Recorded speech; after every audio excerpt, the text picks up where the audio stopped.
नियाज खान और आप देख रहे हैं वीआईपी न्यूज। अब सीधे रुख करते हैं खबरों की ओर। झारखंड में अपने तीखे बयानों को लेकर सुर्खियों में रहने वाले इरफान अंसारी एक बार फिर से चर्चे से सुर्खियों में आए हैं। उन्होंने 2024 में होने वाले लोकसभा चुनाव में बीजेपी का पूर्ण रूप से पतन हो जाने का दावा किया है। कहा कि बीजेपी के पतन की शुरुआत पश्चिम बंगाल से ही हो गई है और साथ ही अपने बातचीत में उन्होंने पीएम मोदी पर विशेष रूप से टिप्पणी की और साथ ही अगले चुनाव के लिए राहुल गांधी को योग्य उम्मीदवार बताया है।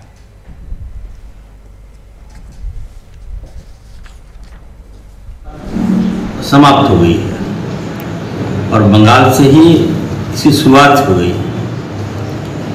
और ये थमने वाला नहीं है। देखिएगा, ये केंद्र तक जाएगा और 2024 में तख्ता पलट होगा, ये इरफान अंसारी कह रहा है।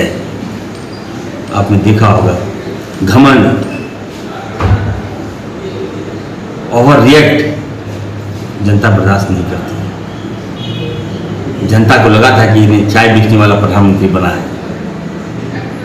जनता ने सेंटिमेंट के साथ वोट दिया, चलो भाई चाय वाला का कम से कम उत्थान होगा। यहाँ चाय वाला का उत्थान क्या है, यहाँ तो लगता है कि बड़ा बड़ा कंपनी का उत्थान हो रहा है, अदानी का उत्थान हो रहा है। अंबानी कुछ नहीं था, अडानी कुछ नहीं था, आज देश का सबसे सुपर पावर बन गया वो लोग। तो देश चाहता था कि जनता सुपर पावर बने, ना कि बड़े बड़े पूंजीपति सुपर पावर बने। इसके लिए मोदी जी को वोट नहीं दिया था। दाढ़ी बढ़ाने से दाढ़ी और बढ़ा लीजिए ना। अभी तो आप बंगाल गए थे, रविंद्रनाथ टैगोर आप कह रहे थे अपने आप, और बढ़ा लीजिए दाढ़ी। सरकार में नहीं आएगा, सरकार में अब वही आएगा जो राहुल गांधी के जैसे साफ सुथरा लड़का, ईमानदार लड़का, जनता की सेवा करने वाला लड़का। और इसी खबर पर अधिक जानकारी के लिए हमारे संवाददाता अभिनव कुमार हमारे साथ फोनलाइन पे मौजूद हैं। अभिनव, इरफान अंसारी का एक बयान सामने आया है जिसमें वो तख्ता पलट होने की बात कह रहे हैं केंद्र सरकार में। उनका यह कहना है कि और इसकी शुरुआत जो है वो पश्चिम बंगाल से हो चुकी है। अभिनव, बिल्कुल, देखिए, झारखंड प्रदेश के कांग्रेस के कार्यकारी अध्यक्ष और जामताड़ा से विधायक इरफान अंसारी जो कहले कि कई सारे बातों को लेकर वो सुर्खियों में रहते हैं और बयानबाजी करते रहते हैं। और अगर हम झारखंड के परिप्रेक्ष्य में बात कर ले तो कई बार उनका बयान प्रदेश बीजेपी को लेकर आते रहता है और तल्ख बयान देते हैं।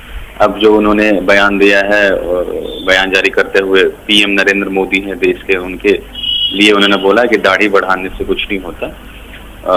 केंद्र सरकार जो है पूंजीपतियों को बढ़ावा देने में लगी हुई है, उनके पैसे चौगुने दुगने बढ़ते जा रहे हैं और गरीब के जो और गरीब होते जा रहे हैं।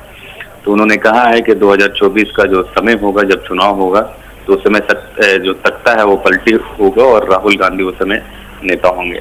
और ऐसे में विपक्ष को भी सामने लाने की हो, जो विपक्ष की भूमिका है, सब लोग एक साथ मिलकर एक प्लेटफॉर्म पे आए और मजबूती के साथ काम करें ताकि 2024 में जो है जब चुनाव होगा तो उस समय एक अलग नेता के रूप में राहुल गांधी होंगे। तो कई सारी बातें उन्होंने कही है और सीधा सीधा देश के प्रधानमंत्री नरेंद्र मोदी पर कटाक्ष किया है। लेकिन अभिनव, ये जिस तरीके से आमतौर पर इस तरीके के ये बयान देते रहते हैं, तो क्या इसका ये भी अंदाजा लगाया, ये कहा जा सकता है कि क्या ये सिर्फ चर्चा में रहने के लिए इस तरीके के बयान देते हैं?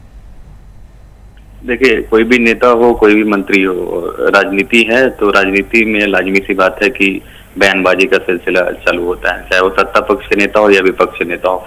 एक दूसरे पर कई सारे मुद्दों को लेकर हाजिर रहते हैं। और जहां तक इरफान अंसारी की बात है, इरफान अंसारी प्रदेश को लेकर तो बयानबाजी करते ही रहते हैं, साथ ही साथ तो नरेंद्र मोदी को भी लेकर तल्ख टिप्पणी दिया है। तो ये कहा जा सकता है कि कुछ न कुछ मुद्दों को लेकर जो है इरफान अंसारी लाइमलाइट में रहते हैं और अब उन्होंने देश के प्रधानमंत्री को टारगेट किया है और उन्होंने राहुल गांधी को नंबर 1 बताया है कि राहुल गांधी सिर्फ काम करने वाले हैं और देश के जो प्रधानमंत्री हैं इन 6-7 सालों में देश को पूरी तरीके से नीचे धकेल दिया। अर्थव्यवस्था की स्थिति देख लीजिए क्या है, रोजगार की स्थिति देख लीजिए क्या है, और कई सारे मुद्दों को उन्होंने लेकर बयान तो दिया है। और देखिए कि किस तरीके से सारी चीजों को लिया जाता है। अभी अगर हम विपक्ष की बात कर ले यहाँ पर, तो अभी तक तो ऐसा कुछ बयान नहीं आया उनकी तरफ से, लेकिन इरफान अंसारी का बयान सुर्खियों में रहता है। अब देखना होगा कि कैसे इन सब सारी चीजों को देखा जाता है। जी अभिनव, बहुत बहुत शुक्रिया तमाम जानकारी के लिए।